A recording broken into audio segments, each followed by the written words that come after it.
In the next section of the acid-base physiology chapter, we will discuss another acid-base disorder, metabolic alkalosis. Metabolic alkalosis is caused by an increased bicarbonate concentration in the blood. Metabolic alkalosis is the result of loss of fixed hydrogen from the GI tract, loss of fixed hydrogen from the kidneys, such as in hyperaldosteronism, administration of solutions containing bicarbonate, or Ecf volume contraction. Table 7-5 and Box 7-2 give causes of metabolic alkalosis.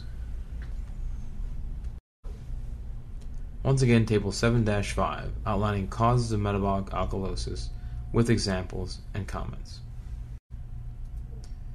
The arterial blood profile seen in metabolic alkalosis is an increase in pH, corresponding increase in plasma bicarbonate concentration, and a compensatory increase in the PCO2. The following sequence of events occurs in the generation of metabolic alkalosis to produce this blood profile. Although metabolic alkalosis can be caused by administration of bicarbonate, most often it is caused by loss of fixed acid from the body. The classic example of metabolic alkalosis is vomiting, in which hydrochloric acid is lost in the stomach. The gastric parietal cells produce hydrogen and bicarbonate from carbon dioxide and water. The hydrogen is secreted with chloride into the lumen of the stomach during digestion, and the bicarbonate enters the blood. In normal persons, the secreted hydrogen moves from the stomach to the small intestine, where a low pH triggers the secretion of bicarbonate by the pancreas. Thus, normally, the bicarbonate added to the blood by the parietal cells is later removed from the blood in the pancreatic secretions.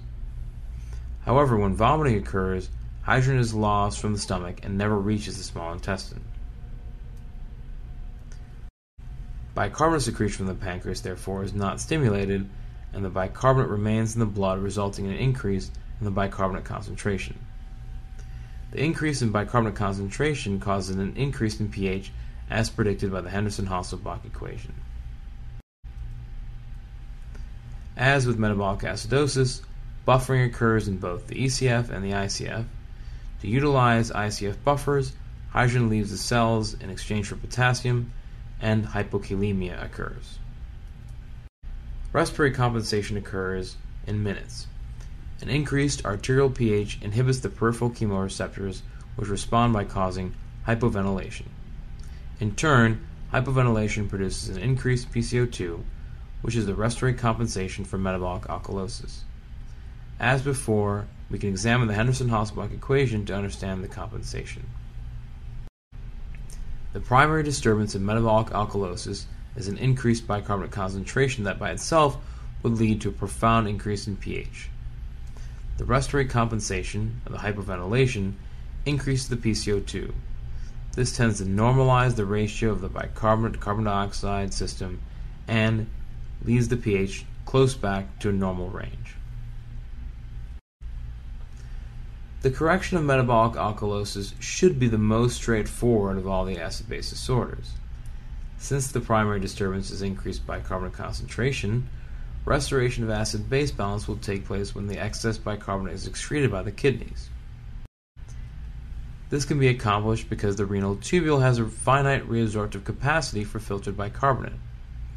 When the filter load of bicarbonate exceeds the reabsorptive capacity, bicarbonate is excreted in the urine, eventually reducing the bicarbonate concentration to normal. However, the correction of metabolic alkalosis is often not so straightforward. It is complicated when there is associated Ecf volume contraction, such as in the case of vomiting.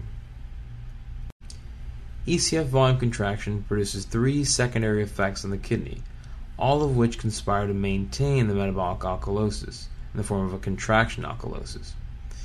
This does not allow the excess bicarbonate to be excreted in the urine.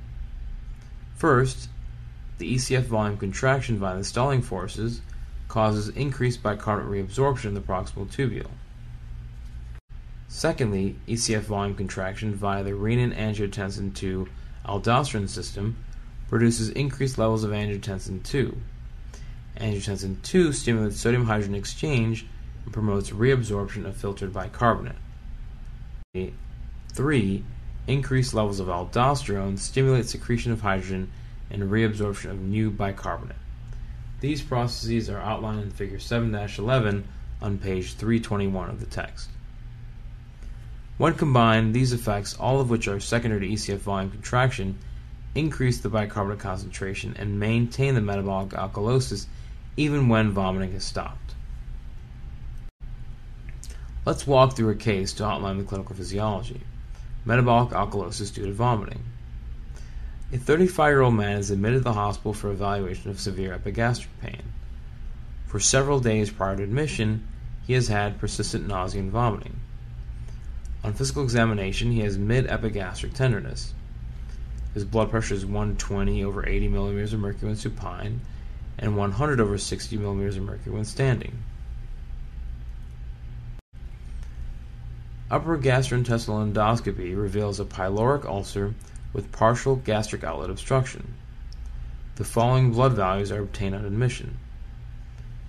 The arterial blood gas shows a pH of 7.53, PCO2 of 45, and a bicarbonate of 37. The venous blood shows a sodium concentration of 137, chloride concentration of 82, and potassium concentration of 2.8. The man is treated with intravenous isotonic saline solution, potassium replacement, and surgery is recommended. In this patient, the pyloric ulcer has created a gastric outlet obstruction. Because the gastric contents could not pass easily to the small intestine, the man started vomiting. Arterial blood values are consistent with metabolic alkalosis, increased pH, increased bicarbonate, and increased PCO2. The man has vomited and lost hydrogen from his stomach, leaving bicarbonate behind in the blood. Note that his blood chloride is also decreased, the normal value being approximately 100 milliequivalents per liter. This is because hydrogen is lost from the stomach as hydrochloric acid, or hydrogen chloride. His PCO2 is elevated as a result of hypoventilation. This is a result of expected respiratory compensation for metabolic alkalosis. The anion gap is calculated with any acid-base disorder. The man's plasma anion gap is elevated at 18 milliequivalents per liter. This case shows that an increased anion gap does not necessarily mean that there is an increased anion gap metabolic acidosis. In this man, the acid-base disorder is metabolic alkalosis. His anion gap is elevated because he has not eaten for several days. Fat is being catabolized, and the resulting fatty acids are generating ketoacids, which are unmeasured anions. The man has orthostatic hypotension. His blood pressure falls when he stands. This is consistent with Ecf volume contraction. His Ecf volume contraction activates the renin-angiotensin II aldosterone system, which worsens the metabolic alkalosis. Recall the increased angiotensin II increases bicarbonate reabsorption by stimulating sodium-hydrogen exchange, and the increased aldosterone increases hydrogen secretion, which will also ultimately lead to increased bicarbonate reabsorption. Together, these two effects on the renal tubule exacerbate the metabolic alkalosis.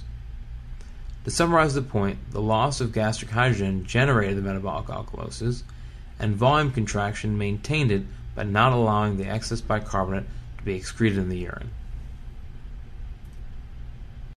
The hypokalemia has several explanations. First, some potassium is lost in gastric fluids. Second, in metabolic alkalosis, hydrogen shifts out of cells and potassium shifts into cells, causing hypokalemia. Finally, the most important factor is that Ecf volume contraction has caused an increased secretion of aldosterone. This secondary hyperaldosteronism causes increased potassium secretion by the renal principal cells, as outlined in Chapter 6. This will lead to further hypokalemia. The treatment consists of intravenous saline and potassium replacement. To correct the metabolic alkalosis, Ecf volume must be restored even if the vomiting stops. This concludes this section.